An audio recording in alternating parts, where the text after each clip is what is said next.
So today we're going to be unboxing Batman The Long Halloween Part 1, but we're going to try something different. We're not just going to unbox it, we're also going to review the movie.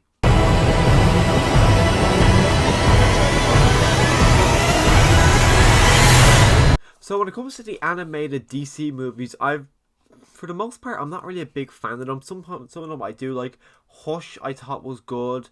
The Batman versus the Teenage Mutant Ninja Turtles, I like that. That just could be because I like Teenage Mutant Ninja Turtles and I like Batman, so put them in a movie together, I'm going to watch it and probably enjoy it.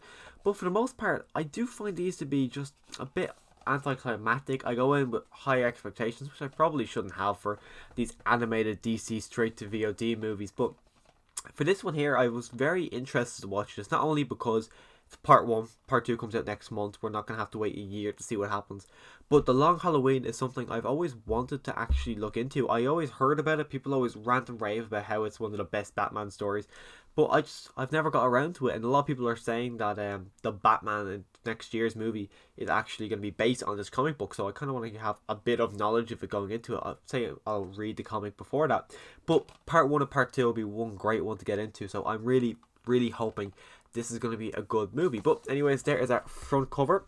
I actually really like that front cover. As far as I know, I saw the artwork for part 2 and it's two faces, so you put the two faces up together, you got Joker and Two-Face, which is really cool. But Joker's smile there is just, it's creepy as shit. Batman looks great, got Catwoman.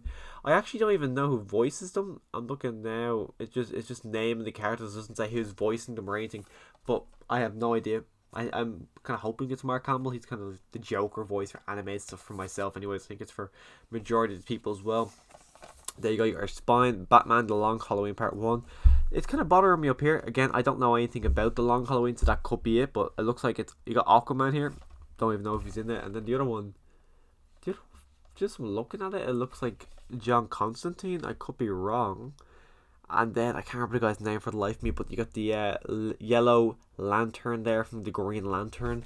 So, I don't know if that's just something they're doing. So, when you have all your DC movies in a line, which I'm saying it probably is, that they probably all blend together. But as it's on its own, it looks a bit odd. But I imagine when they're all together, it looks pretty cool. And then, on the other side, you got the same image. Now, this is rated 15s here in Ireland. I wonder, is part 2 rated 18s, or if this is rated 18s in America, but it's only 15s over here.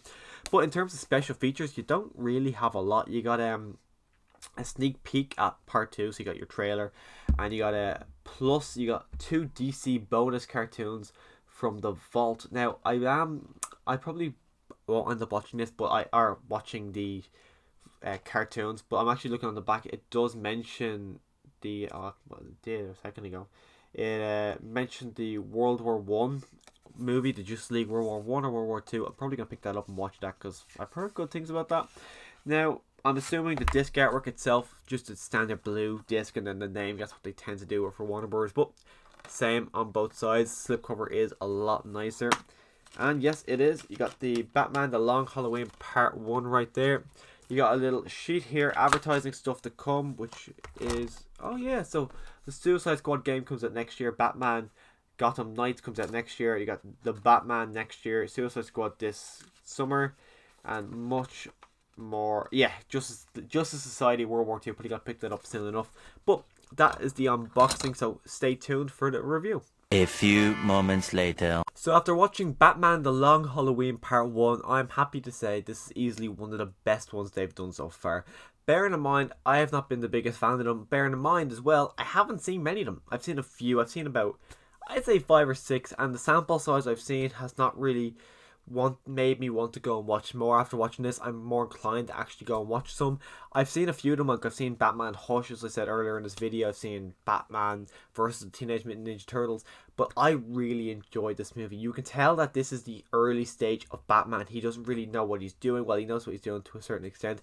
You can see him throughout this movie. He's debating the fact that he thought he'd never have to be a detective, and he's surprised he has to do what he has to do. You see so many similarities between this movie and The Dark Knight. I don't know if The Dark Knight had kind of taken inspiration from the comic book, or if this movie's taking inspiration from The Dark Knight, but having that three-way kind of the three-way team up of Harvey Dent, Batman, and Jim Gordon working together, really enjoyed all of that. Batman himself in this movie is not in it as much as I thought he'd be. Now, he is in it, he's in a lot of the movie, but I was expecting to see a lot more Batman in this movie than we actually ended up getting. I think the actor is Jensen Ackles, his name is. I think he's one of the guys from Supernatural. But he was good as Batman. I actually looked up. He was actually Batman in Batman Family of Blood, I think it's called. Actually, I can't remember the name. Or is it Death in the Family? He's Batman and something like that. But I liked him in this. I did enjoy it. I liked his voice as Batman. Everyone else, I can't remember anyone else's. But the Joker, I thought he was really good in the movie. I thought his design was great. His voice was great. His laugh was just fantastic. I thought the main story of these different kind of holidays, you start off with Halloween, you go Thanksgiving, you go Christmas, you go New Year's, and seeing someone die, seeing someone get killed, using a gun with the top of a bottle on it used as a silencer. Honestly, I thought that was really good. It led to a really good, interesting mystery. I'm really intrigued now to see what is going to happen in part 2. I'd love to actually watch part 2 now. I'm glad we only have to wait a month rather than a year to see what's going to happen next, because I really do want to know what happens next. I have no idea what's going to happen next. As the movie was playing out, I was trying to guess who it is, but honestly, I have no idea who the killer is. I feel like this movie leaves you off on a point where you're satisfied with what you've got, and it doesn't make you feel like you've just wasted an hour and a half of your time just waiting, just kind of sitting there going, was this just a complete setup for the second movie? Which is a problem you have with majority of the part 1 and part 2 movies. Part 1 always feels like a bit of a waste of time. It feels like they're just kind of stretching out the material, but this movie feels like it 100% gave me what I needed to do. Maybe in part 2 there's nothing to do because they did so much in part 1, but just part 1 as itself, I had a really good time with this. Very surprised at how much I actually enjoyed it. The animation style, I don't know if they kind of changed it in this movie, but it looks so much better than it did in the other DC anime movies, and it looked great. I don't think it had to be a 15s movie. I think there's blood in the movie, but there's not a lot of blood in it, so it really didn't have to be a full-on 15s movie. But when it comes down to it, I did have a lot of fun with this movie. I had a lot more fun with it than I was going in expecting it. I was kind of going in expecting to not enjoy this movie. I was kind of debating all week whether or not I should pick it up, decided to actually pick up the Blu-ray, and honestly, really glad I did. I'm really excited for part 2 to come out. I'm actually I'm very tempted now to actually go on and pick up some more of these DCEU movies. I keep saying DCEU, DC animated movies. I think I might pick up the Superman Man of Tomorrow. I heard that's a good one, so I might pick that one up, give that a watch, because this one's been great. Hopefully the ones I've seen, they just weren't for me. Like I saw Flashpoint, I thought that was good, but it wasn't great. And I saw Superman Red Sun, didn't really like that one. So hopefully kind of getting into the other ones and kind of get a different perspective and kind of enjoy these other ones, because I'd like to watch these movies. I'd like to have a collection of all these DC anime movies, but I'm not going to buy them if I don't like them. But I'm going to pick them up anyways and see if I do like them. So Superman Man tomorrow, I think that's going to be next to pick up and see if I like that. But if you want to see future reviews from me, make sure you click the subscribe button so you can see part 2 whenever that drops. If you want to see my review of that, make sure you click the subscribe button. And as always, thanks for watching.